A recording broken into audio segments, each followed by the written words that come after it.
Hello everyone, this is Angela Byrne here, and I'm here with my guest today, Martin O Keeffe, a wonderful man. He's a man that remembers a lot about his youth, his ancestors and people that have gone before. We're here in the heart of Kilkenny City, one of the oldest and strongest cities in Ireland. We have buildings here that date back to the 6th century, which are in use today. I just put that in there for you. So now, Martin, tell me your whole life story. Tell me, did you inherit the farm from your parents? I know you're a farmer. Yeah. And you are retired now and taking it easy. But you have lots of time for stories and lots of time to remember things from your youth. So you were born when? 1939. The 26th of October, 1939. You're the eldest of the children? No. Are you brothers and sisters? I have the sisters was older than me, and there was one sister younger than me. Four sisters was older than me. And you were in the middle? I was in the middle, yeah. Yeah, that's okay. So you were born in, was it Ballasalla? Oh, Ballasalla, yeah. And at that time, when you were born, was it tough to live? Or? Oh, it was tough to live. I was born, you see, the war was on in those years. And the war started, I think they used to say, the time I was born in 1939. But the ration was on then. You'd only get a small amount of tea and a small amount of sugar. And you wouldn't have, it was tough on people. Well, it was all right for the people out the country because they used to grow their own crops, and they'd get the wheat ground into wholemeal and oats then for oatmeal. Yes. And they had their own food. They weren't too bad. It was just tough on the people in the towns, you know. Of course, yeah. So I can remember then you had the ration book and you'd only get a small amount of tea and a small amount of sugar and things like that. And even though you'd have a bigger family, would you get more? Well, you would, so much per person, but it shouldn't be a lot anyway. Yeah. It was very tough. Barely keep you alive. Oh, that's it, yeah. Martin, you were spoiled then, because you were the... Well, they used to say I was spoiled, but I don't think I was. Okay. I'd get between the girls and my mother was strict enough too, and my father up and down. Yeah. Maybe I was a bit wild at the time. Yeah, that's no harm, sure. Yeah. And in the winter time, then did you have herd of cattle or? Oh yes, cows or dry cattle or cows? With the cows would be in the house and the smaller calves, but then there'd be other cattle out the fields and down the fields, and we'd have a reek of hay, and you'd have to go every day then to give them the hay. Yeah. And sometimes the hay would be scarce, and you'd have to ration it to the cattle, even though they'd be hungry. They were rationed too. They were rationed too, yeah. Yeah. So, it was hard enough really in those times. Oh, it was, and then bad summers at the hay, it was all hay, and then you could get bad weather, and it was hard to save the hay. You'd have to make small cocks out of it first, and then shake it out of a fine day and make each of the sams, which was hard to get the weather to make the hay, and then you'd be done with the horses and hay cars, you know. Yeah, I remember those myself. You remember them yourself, yeah. And did you go to school where in Johnswell? Oh, I went to school in Johnswell, and I was barely 30 when I left. So, I know. So I didn't get much education. Yeah, well, you were. You had the University of Life where you were up there in the hills. That's and it. Farming and day-to-day work. I'm sure you had to do. Oh, that was it. Yeah. You had to stay working, and then we'd see your Johnny's aunt. She'd be going to town on the bicycle. Yeah. And Marty would go occasionally then in the horse and car. They might be bringing other things home as well as that, but she'd go once or twice a week on a bicycle. And it was a good push up as the hill on the bicycle. Yeah. And Ballasalla across up to the top. So on the bike, up, not the horse, and up the other hill as well, the hill road we call it. Yes, yeah. And then she had to go down, she had to go down a good bit from the road as well as that. Of course, yeah. And what about then going to Mass on a Sunday? Or did you have to go during Lent? Or? Oh, yeah, well, we went to Mass every Sunday. We'd have a pony and sap, you see, and we'd go to Mass on the pony and sap. Mm-hmm. Well, we nearly went in all kinds of weather at the time. Yeah. It was like a big sin if you didn't go. You had to go. You had to go, that was it. You'd be thinking life wouldn't be so good if you didn't go. If you didn't go, that was it. Yeah. And if anybody was missing from Mass, you'd be inquiring to know where the sick in those Yeah, days. of Everybody course. went to Mass. Of course, yeah. And during Lent, every day to Mass. No, we didn't do that every day, but we'd go. Yeah. There'd be devotions on a Wednesday and maybe on a Friday night as well as that, and we go to them as well. Oh, I know, yeah. That was a lot of coming down those hills and going back up again and doing a day's work as well. Doing a day's work as well, and you'd have to be fasting in those days. I know. It was ridiculous, You'd be starving. Absolutely starving. You couldn't take communion unless you were fasting. Unless it wasn't ridiculous when you think back on it. It is really, I know, yeah. And then my next door neighbour over the road, Molly Byrne, she was late. There'd be 3 masses on a Christmas day. Yeah. And they give out Holy Communion at the second mass, but Molly Byrne happened to be late.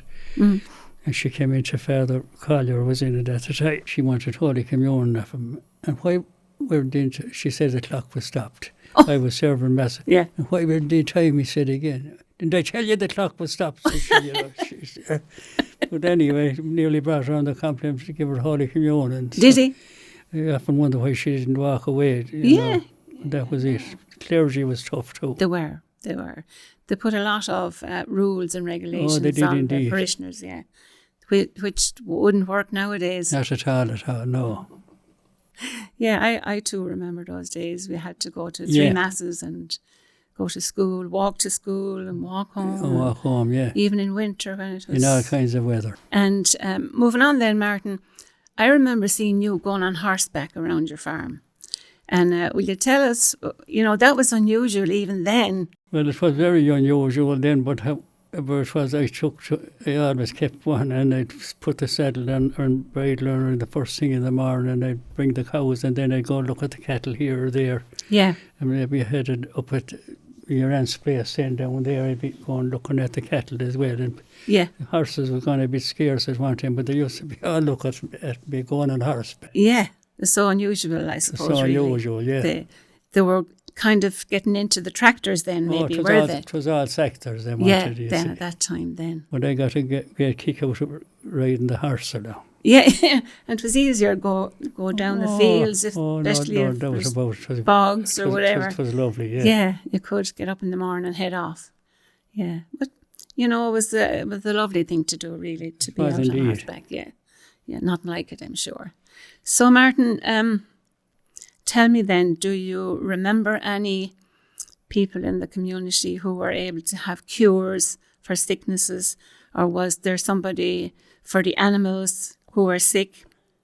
Oh, there was a woman up in Ossory Hill there, and Mrs. Bradley, she had a cure for skin cancer, She'd put on a plaster and to bring out the roots and all out of it. Really? And people came from all over at the time. Did many people go to her? Used she have a queue outside, maybe, of people? There were a good few people that go to her anyway, They get to know people. They come from a good few miles away. Yeah, yeah. Did everyone believe she could cure them? Oh, they did indeed. Oh, they did. And one man, first cousin of my father's, he said he'd go to Dublin. If the doctors advised him to go to Dublin, they took out a patch here. Yeah. And he would have came back out down here after that. He wouldn't go up to Mrs. Bradley for the cure. My father wanted him to go up. Oh no, therefore I was never in Dublin, he said. Oh. So then the next time he went up to Mrs. Bradley, and she put on the plaster and brought out the roots of the whole lot. Against the whole lot, yeah. That's amazing though, really. Yeah. Way back then. Yeah. Some people had cures. A Griffin man up in Coolcullen, the ferryman, they called them. They used to go to him. I don't know. Was that the Erysipelas or something? The ferryman Griffin. That's right. You heard of him? Yeah, I did. I heard a few stories about him. Yeah. That I know my husband's father, Jim Byrne. Yeah. He had, I think it was a horse sick or cattle. Yeah. And he rode on horseback as well up to the ferryman Griffin. The ferryman Griffin. And when he went into the kitchen, the ferryman Griffin went over to a hole in the wall and pulled out this rope, kept pulling the rope, pulling the rope. And then he made up a potion for the horse or the cattle. Yeah. So, but he told Jim Byrne that he wasn't to talk to anybody Yes. on the road whatsoever, even though it was night now and dark and frost and everything on the ground, until he got back home and gave this potion to the horse or the cattle. And, he passed one woman, and I can't remember her name now, but she spoke to him loudly, and he didn't reply, which he couldn't do. And she said to him then, "Oh, you're a right lad now, going off on your horse and you won't talk to the people." Yeah, and he couldn't, I know. No. That's right. Yeah, but he had cures too, didn't he, for them? Oh, he had indeed. Yeah. A lot of people used to come and some wouldn't believe him. They called the fairy man, do you see? But he had cures all right. Yeah. See, I suppose the community relied on people like him to help with their... Oh, they did indeed. Yeah. Oh, they did indeed. And people that have sick animals and they go to the like of him, as well as that. Yes, I know. And it was a great thing to have him to go to. It was indeed. Yeah. So then, Martin, what kinds of farming did you do then? Oh, sure, we milked cows that time, you see, and sent the milk to the cream and reared the calves and sold the animals about when they'd be a year and a half old and bring them to the fair, So you'd have to walk into the fair in all kinds of weather, And then... was that up in James's Street? James's Green. And then you might have to go to the railway. They'd go by rail then, and you might have to go back there. They say get them boxed. They'd go by rail up the Midlands or somewhere like that. Yeah. And I remember being there one day waiting for the lads to put them in on the rails, and it was an awful day, and my hands was like this. An awful sleety, cold day. Yeah. And we get dinner in McAvoy's in John Street then. Yeah.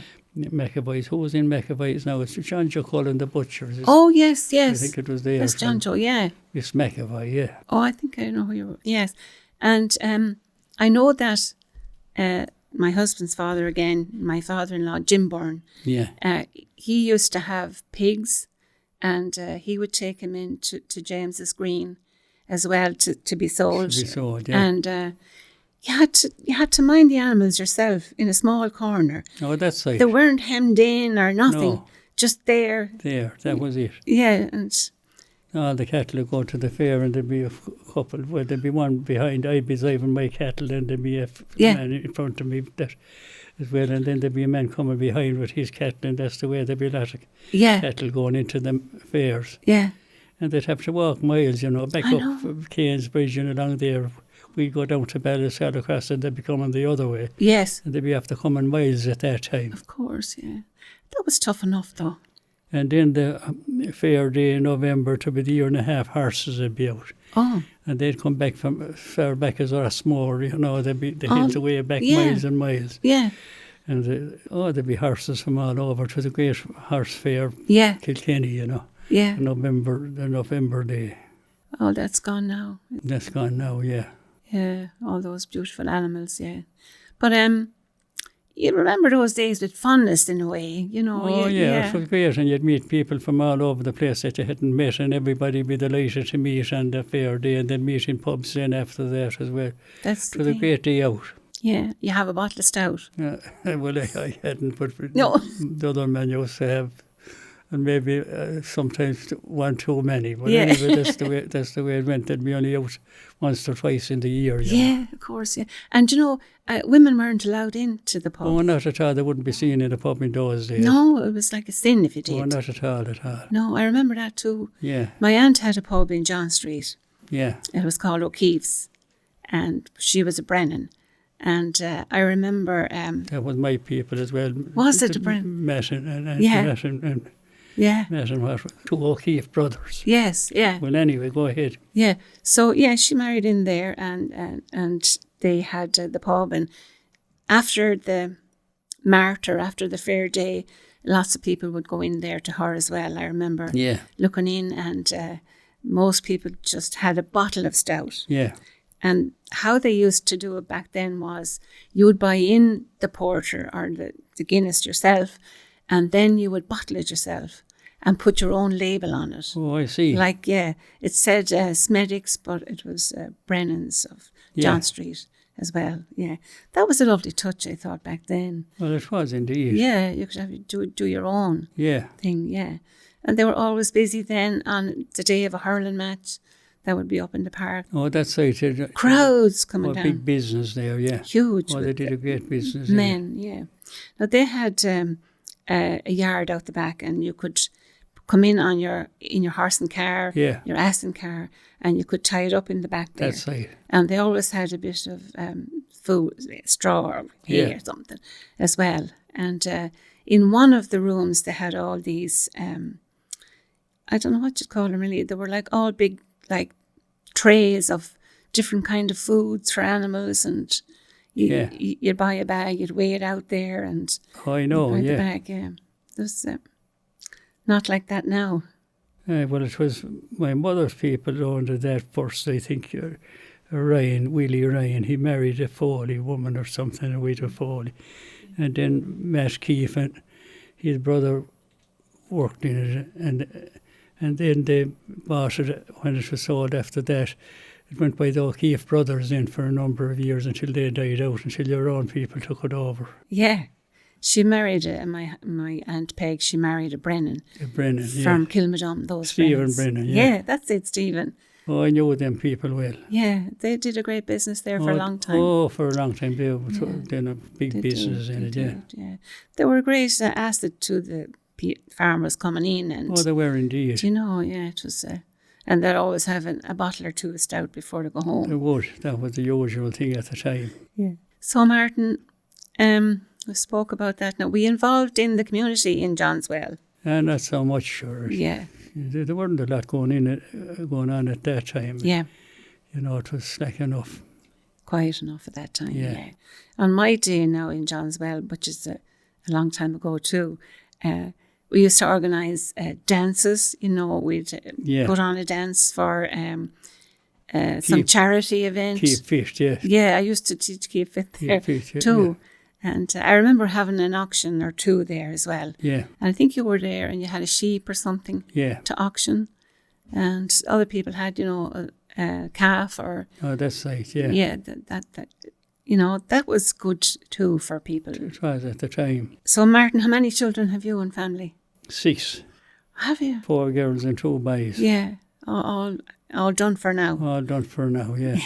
Did any of them emigrate or... One girl is in England, that's all. The others are home. Catherine she has the pub down in Parliament Street, O'Reilly's pub. Does she, yeah? Yeah, she was great with Eamon died then, so he left her the place anyway, so that was it. And she does a big business there. You good? Yeah. Lots of all the people are going there for a chat. Yes, yeah. That's what it is. That's lovely, sure, yeah. Kind of a rambling meeting place for old people. And they'd be in early in the evening when she'd open up, and then these retired lads would come along then. Yes, yeah. Oh, Maria, she married Jeff O'Shea, so they're living in Richview out in the Castle Corner. Oh, are they, yeah. The eldest girl, yeah. Yeah, is she the eldest girl? That's right, yeah. And what's her name? Mairead. Mairead, yeah. I didn't know Mairead now. Yeah. No, but sure. And Helena married a Brennan from your country, Ballasalla. Did she? Really? Was it from Kilmadum or? Kilmadum, I believe it was. Stephen Brennan. Yeah, exactly. I remember them too. See, all those old names, they don't say them anymore now. No. You know, sure they don't. No, they don't say them anymore. Yeah, they don't. Yeah, although they're there since time began, I'm so sure. Long ago, you could read one generation after another now. Yeah. And you might see it in headstones, you know, where all the names down along. Yeah, all from the one place. The one place, yeah. Yeah, it's amazing, really. They kept, you know, the headstones going and people are their names up there. And so, Martin, you lived in Johnswell all your life. All my lifetime, yeah. Yeah, and you worked and tiled and you were a great historian again as well. Well, I don't know whether I was or not, but sure. I think you are too. Do you like tracing people? Oh, I would indeed. Finding out? I would. Looking for families? Oh, they would, and occasionally they might call to me or give me a ring up about people. But I like that. Yes, lovely. But like I often said, to be as good as a good feed for me, a good dinner for me. Yeah. Yeah. That's wonderful. Yeah, wonderful, Martin. So, did you find out anything about your ancestors, or had they always lived where they were, or did you find out like? I was wondering, you see, my father's people, most of the brothers went off they went off to America, and his eldest brother went to Australia, but I was often wondering why we didn't get contact from some of them in the later years, But anyway, then they did a girl contact me from Australia. She was Martin O Keeffe. She was one of maybe granddaughter of his or something like that. And she wanted to say us her roots back, so we had a big chat there. And she contacted me times since that as well as that, That's lovely, yeah. She had it first hand from yourself. Oh, then. That's right, yeah. Yeah. Because you can go on Ancestry and all those, but you don't, hear the stories in between. No, you don't. Yeah, it's all facts, I know. It's great, Ancestry, but it's wonderful to be able to sit and talk about it and sort it out and reminisce and go back. Oh, it is indeed, yeah. Yeah, I love that too. I really do, yeah. I really like it myself. Yeah, good. So, Martin, do you remember any ghost stories or anything? Well, that time they'd be telling you about somebody was seen down knocking the horror, that's down the end of the hill there. And then when we'd be coming up at night and when we were young, we'd be in bed, we'd be looking behind us to know there's something coming, but that's the way it was. Looking over your shoulder. And then there was other fellas just to call to ramble now and then, Fitzgerald's, and they'd be telling ghost stories. And they were terribly nervous themselves, because one of them was at our house one night and he was going home, and he came back to my father. He said there was a big black yoke on the road, he said. And when they go to one side, we go to one side, and then we go to the other side, we go to the other side. Yeah. So my father went back over with him. It was only a black dog that the neighbour had. Oh. And as much and all as they were in all their ghost stories, they were afraid themselves. Yeah. That was it. Yeah, and I think coming up the Pound Road, wasn't there a white lady or something? Oh, that's right. That was it's a different side from you. Yeah. Yeah. Did you know anything about it? No, I wouldn't, because that wouldn't be our road anyway. Yeah, you wouldn't know it. Yeah, you'd hear stories like that, but yeah, maybe they were very real. I don't know at the time, but they might have been, but we don't know. You see, people put this up, to frighten somebody else. Yeah. And did you ever hear the Banshee? No, I never heard the Banshee. Never heard the Banshee? No. Yeah. She followed certain families, didn't she? Oh, they said certain families, yeah. Yeah. And I was just thinking about that the other day, and, when somebody died that the Banshee followed. That's right. There were particularly family names that the Banshee followed. Somebody said Oz and the Max, so I don't know. But I never heard her anyway. I remember that too, yeah. And when someone did die then in the house, all the clocks would be turned to the wall. Oh, they would, that's right. To keep the stop time. And I was telling when Lena died there, I said the clocks want to be all stopped now or something, but somebody never heard tell of that before. Yeah, I know. Yeah, I do.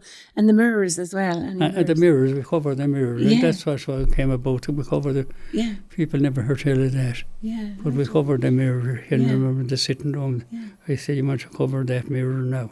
Yeah, and I think we might be the only ones remember that, Martin. Yeah. Yeah.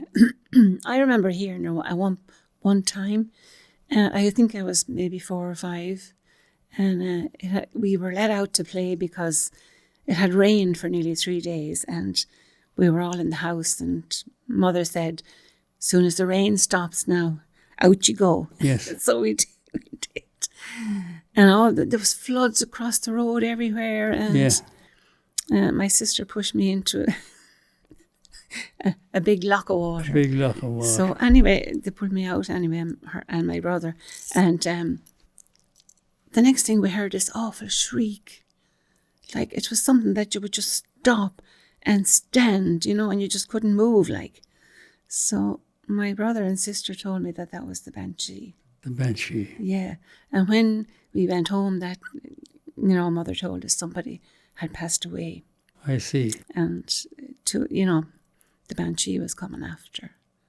And they say she used to have really long hair, and she was always combing her hair. That's Did you hear that too? I did indeed. Yeah. I remember a fella telling me if it's Cheryl Near that she came one night and she was crying and I belonged to her dead or something, and the father went out with a sprung, and he said, and she jumped the gate, he said. The banshee. Yeah. You see, people believed in it, you know those Fitzgeralds we were talking about down the lane from our Aunt May. I know. And those families, the Fitzgeralds, was it 4 brothers they had there? 3 brothers there, yeah. Yeah. So, and then who lived down the same lane with them? Armitage? Armitage, that's right. Yeah. So they didn't ever get on, sure they didn't, really. No, they never got on, but they must have been strange, these Fitzgeralds, because Moores was there before that and they didn't get on with them either, so it was hard to manage them lads, you know. Of course. They were very humoursome. Yeah.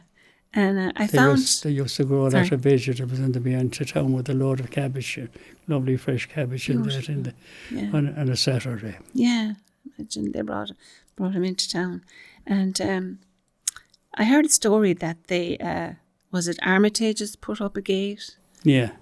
And the Fitzgerald brothers cut it into foot lengths. Well, they didn't, but the lads above in Castlewarren, because the road went out to Castlewarren long ago, and so the Byrnes came along and told her to take down the gate. And Mrs. Amber said, I see what the law says first, she said. Oh.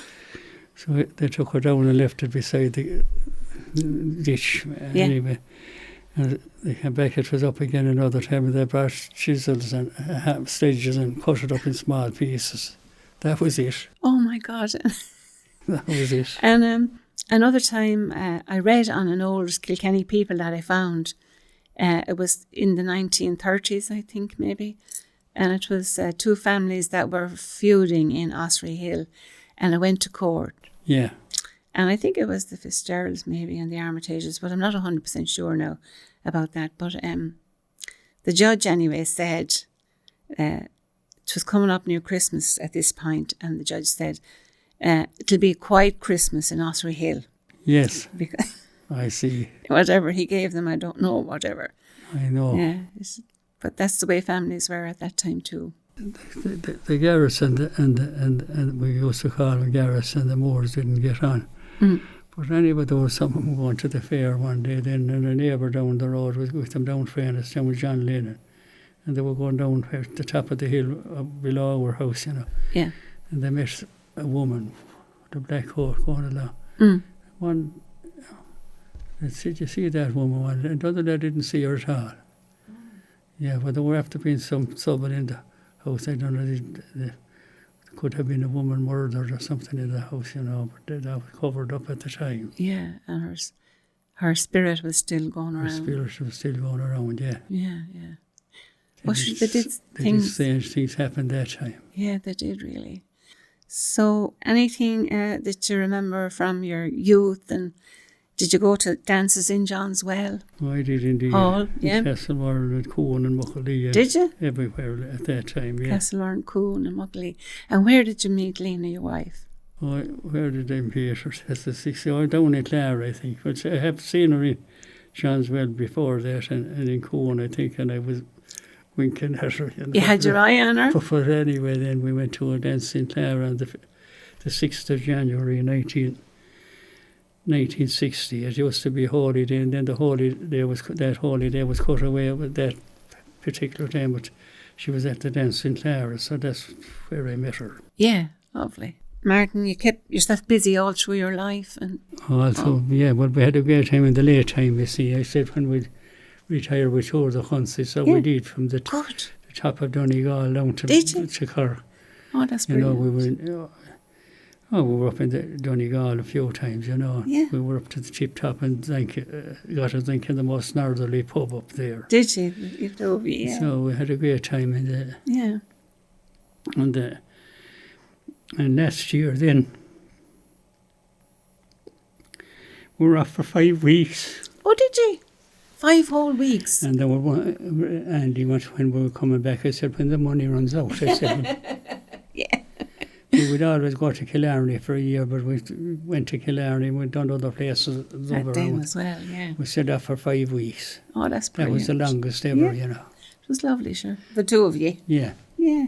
We were retired and they weren't the worry in the world on us. I know. That was it. Lovely. Yeah. How long are you retired, Martin? I retired when I was 60, and people were saying, "Are you retired at 60?" They said, "We give the place handy and let him look after it," and that was it. Yeah. Some You had enough now. Some of them was holding on to their places and made a bad job of it with their families and everything. That's true. That's true. Yeah. You were happy to hand it over. Oh, I was indeed. Yeah, and that's a good thing. I know we had Charlie Haughey, but were you interested in politics? Not so much, no. It was all them there at that time with people. We were Dev's people, you see, so. Yeah. Yeah. That was it. Were you a Dev's people? Yeah. Yeah. Yeah. And then they tell you then that, oh yeah, yeah, my uncle, he was in jail then in 1923. So he kept nearly 3 years in it. Yeah. That was the Civil War time, I think. Yeah, it would have been, yeah. So, yeah, oh, sure. The Movers of Austria Hill, there was a couple of them on the run as well, weren't they? They were. Yeah. And others was in the Free State Army. Two of those, Mick was in jail with my uncle. And then there were two of the other lads that were in the Free State Army. Brother against brother, you know. I know, that was... Well, they weren't there in Austria Hill. They were Fitzmathic's over in Ballasalla, I think. They were related to him. And yes. And they lived there, but anyway, they were on the other side. Brother against brother. Yeah. That was, That's the way it was then, though. That's the way it was then, yeah. And, you know, they often had informers too, didn't they? Oh, they had indeed. That's right. I remember Paddy Welsh, my sister was married to his son, but he said there was a Jack Hoban there. He said it was the biggest pup was ever in it. So it was. I can remember an aunt of mine saying he came called one night to the house. He said it was Michael in. He said he wanted to talk to him. So he went out. Michael went out anyway. They thought he'd be back in a few minutes, but he never came back. They had him locked up then. They got him. Internment without trial. Oh, that was... Oh. Yeah, that was it. Those Black and Tans people were so bad, weren't they? Yeah, but these was our own crowd, you know, the Civil War. Our own, the Civil War, yeah. So they were as bad in their own way. Sure they were. And, you know, awful to their countrymen and to their families and all belonged to them, really. You'd be wondering what they got out of it, like. What they got out of it, wouldn't you? Yeah. Martin, was great talking to you today. And I want to thank you so much for sharing with me, heading down memory lane. Yes. You shine a light on our past. Thank you. You're welcome to it. Thank you. And we took a walk back in time. In time. That's lovely. I'd like to thank my viewers very much for tuning in with me today. And Martin, sure, he's a great guest.